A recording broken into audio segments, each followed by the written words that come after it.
Welcome back, my fellow agents. It is I, X7, your agent of animated awesome, and also live action awesome, and book reviews. Also, after all that, I am the host of Zenorama, the podcast of heroes and monsters. Today, we are going to have a book review. It is Wednesday, and that's generally what we do. And we're going to talk about one of the first serials characters I ever saw before I knew that he was in three other ones. It got a little confusing. We'll talk about that in a bit. But we are going to be talking about the Rocketman, who was not always Commando Cody. He was a couple other king of the Rocketmen to begin with. Having said all that, before we get too much further into it, please like, share, subscribe, leave a comment, and let me know what you think about serials.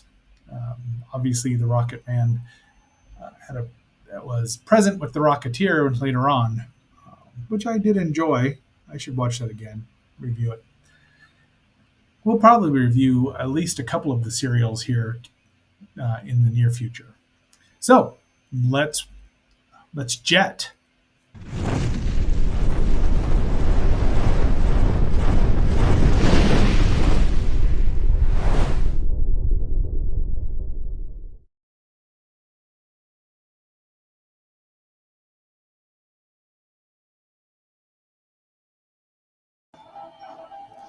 All right, here is my copy of the book, written by Robbie Reed.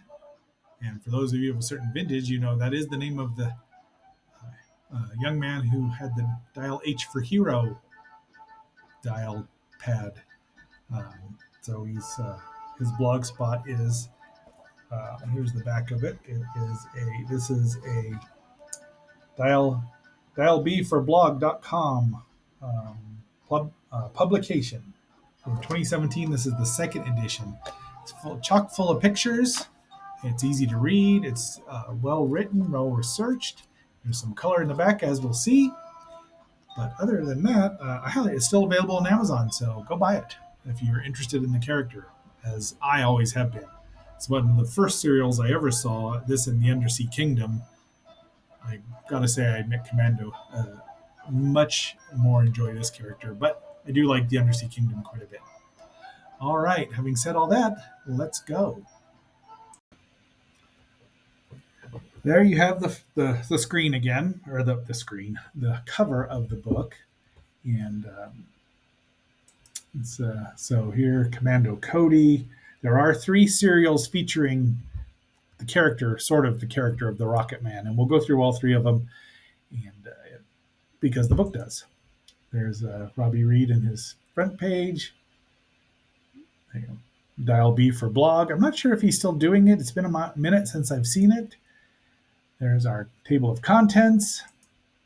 It talks a little bit about the cliffhangers, of course, Superman and the Mole Men, and how this might have been a Bullet Man serial because they had done Captain Marvel and Spy Smasher. Republic was pretty cheap, but boy, could they be entertaining. And they had some great effects. I mean, the flying effects that they developed for Captain Marvel were unparalleled at the time. And that is Captain Marvel, not Shazam. Sorry. All right, there's our hero, who was a villain. Sorry about the blurry picture there. Tristan Coffin generally was the bad guy, but he's good. This is King of the Rocketmen. So his name is King because Republic did that a lot. King of the Mounties, etc., etc.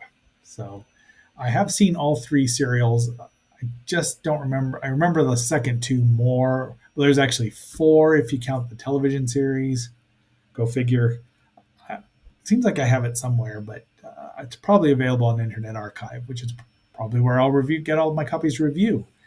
So there's a lovely advertisement for it from Alamy. Oh, I left all of it in there. Well, it's still pretty. I just need to have some that's spiced up. His co-star was Mae Clark, who was in Bride of Frankenstein, and then famously, maybe even more famously, got a grapefruit smushed in her face. But so runs 12 chapters, as we'll see. There you go, Dr. Vulcan, traitor, which is interesting since certain Vulcan will make his appearance later on in the third serial. So there you go. King of the Rocketman, 21 days to shoot it. $165,000. Science Associates. I do need to see this one again. We'll review them in order when the time comes, because I think we could do all of them in about 9 weeks. There's the suit. Look at that fancy Dan control. It's never explained how it works because and that jacket must be fireproof. These are behind the scenes shots at how they did stuff with his stuntman. I think that's Davy Sharp in there, world renowned. So, Radar Men from the Moon. Now, Radar Men from the Moon is my favorite because that's the one I saw first. And meet Commando Cody, Sky Marshal of the Universe. He's the new screen sensation everybody's cheering in Republic's serial thriller, Radar Men from the Moon. yeah, the trailer will be on at the end as well. It's 2 minutes. It's a tenth as long as some of the episodes. 12 episodes but they were all 12 episodes. That's George Wallace as the actual Commando Cody. And Reddick, the villain, played by Roy Barcroft. A lot of these would have been edited down into movies later on, 65, 70-minute movies. It's about 6 or 7 chapters of slam bang action. It was Reddick Moon Menace, which makes no sense. But there he is. I thought that was from, it is my favorite. I mean, they use stock footage, of course, from the previous King of the Rocketmen, because why wouldn't you if you could if you're wearing the same outfit? So technically, King is not Commando Cody; he's a separate character, and then that happens later on as well. So when the Moon Monsters, under the direction of Reddick, ruthless dictator of the Moon, scheme to invade the Earth, and have your ray gun set up ready to blast them.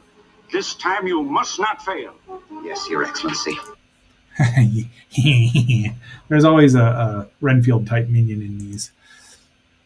But there is So the Lidekers again did all the special effects and just really, it's just a lot of fun.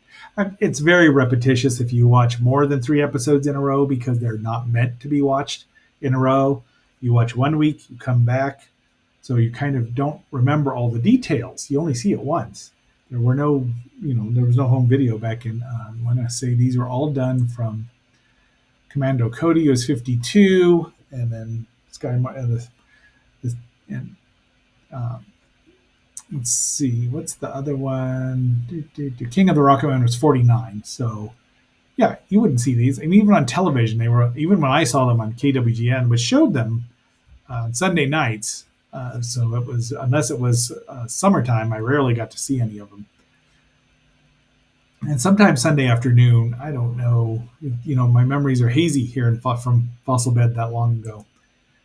But there he is, and there is the robot that was there. Speaking of Undersea Kingdom, the Volkites, they were used a lot in serials because you could just repaint them a little bit. The nations of the world appeal to Commando Cody, Sky Marshal of the Universe. I don't know how he could see where he was going very well.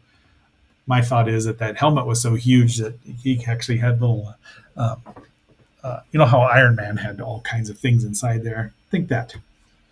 So obviously I've well overthought this. Our next one is Zombies of the Stratosphere, and it was, but then they changed his name to Larry Martin. So he's no longer Commando Cody, but he's still wearing the same outfit, has the same zap gun. And look at who that is, Narab. Why, he looks very logical. Even his eyebrows look very logical, don't they? Dun, dun, dun. So, of course, there he is. You look at how young he was in that picture there. So, as we all know, especially my sainted mother would know, that's the future Mr. Spock. He would go through a couple more roles before he did that, and was even a villain on Get Smart in an early episode. A show we are going to get to at some point in time because it's at least the first season. But they kind of play into Leonard being in here, though, don't they? It was only logical. So we've got more Volkites showing up.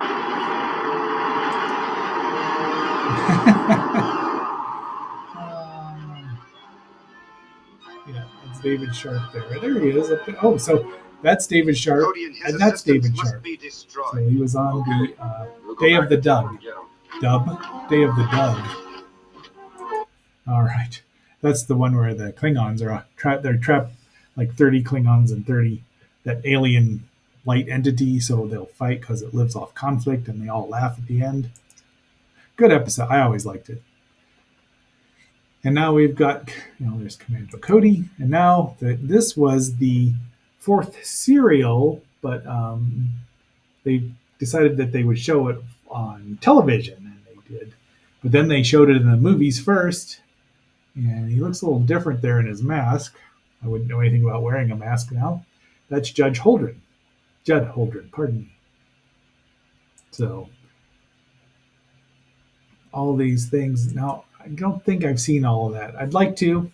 Then we go to the Rocketeer. There's some Dave Stevens artwork. I've met Dave and I think his then wife Brink Stevens way back 1990. Seemed like 100 years ago at the San Diego Comic Con. Great artist though. And that's from the 1991 movie, which I've liked what I've seen of it. I've never seen the whole thing. I really should. And then we have an episode with a chapter about Captain Proton, which was an homage on the Starship Voyager. It was a what do you call it? The holodeck creation. That's Paris there, huh? Okay. It's been a minute since I've watched any Voyager because Captain Janeway was the worst captain of all of Star Trek because every decision she made was always the wrong one. At least the first one, always. And I liked the show, but it was just oh my gosh. So it was very much an homage to the serials, and I quite enjoyed this though. And there you have an obvious superimposed over there. But now you get some more pictures of the costumes and things and what they were like underward. So you didn't have so they could breathe. The guns are cool. I mean, there's a Luger. That's what it was that they just covered up. No wonder I like Lugers. As far as pistols go, that's the only one I can recognize. But they're pretty. It does look like a water pistol, though. But yeah, they could have sold them. They should have sold them. There's the Lydecker brothers themselves and their ships, and just.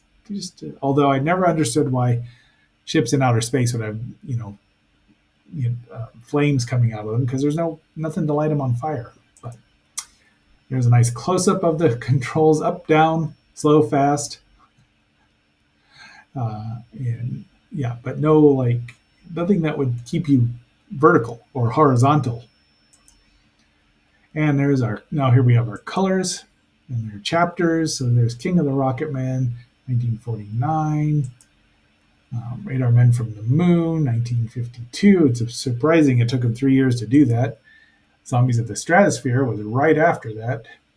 And then this one was theatrically in 53 and televised in 55. Now, if I were them, I would have just put them all together and had 48 episodes if you were running once a week, that would keep you in new content for a year in 1955 to 1956. And the kids would have loved that. I would have.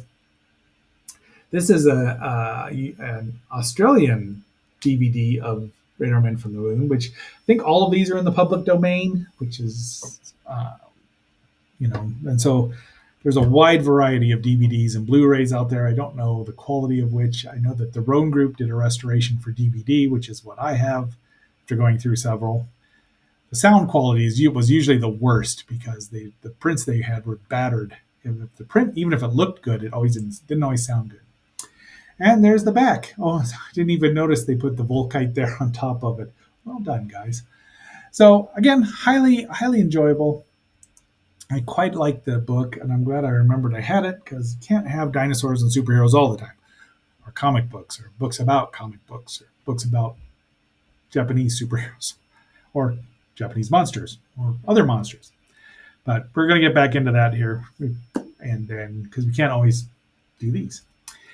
So, having said all that, my fellow agents, let me pull up the music here, and this is X7 signing off.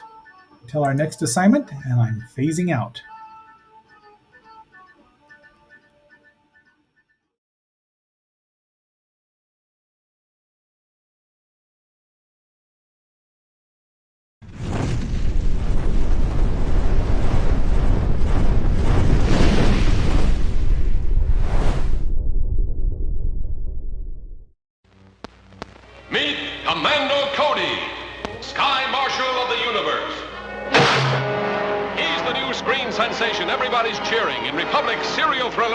Radar Men from the Moon.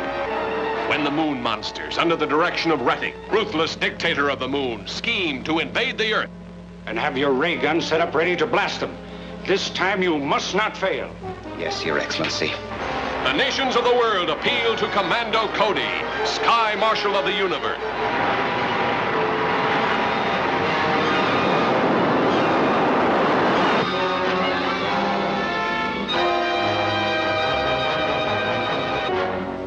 Cody and his assistants must be destroyed. Okay, we'll go back to town and get him.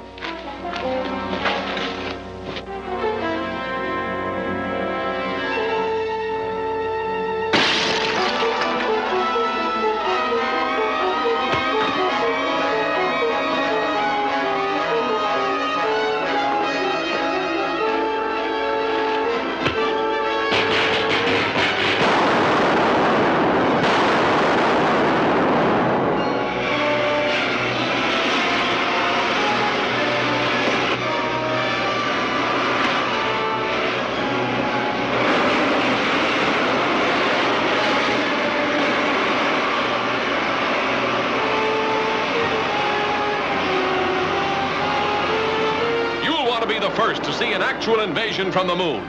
In Republic's Radar Men from the Moon.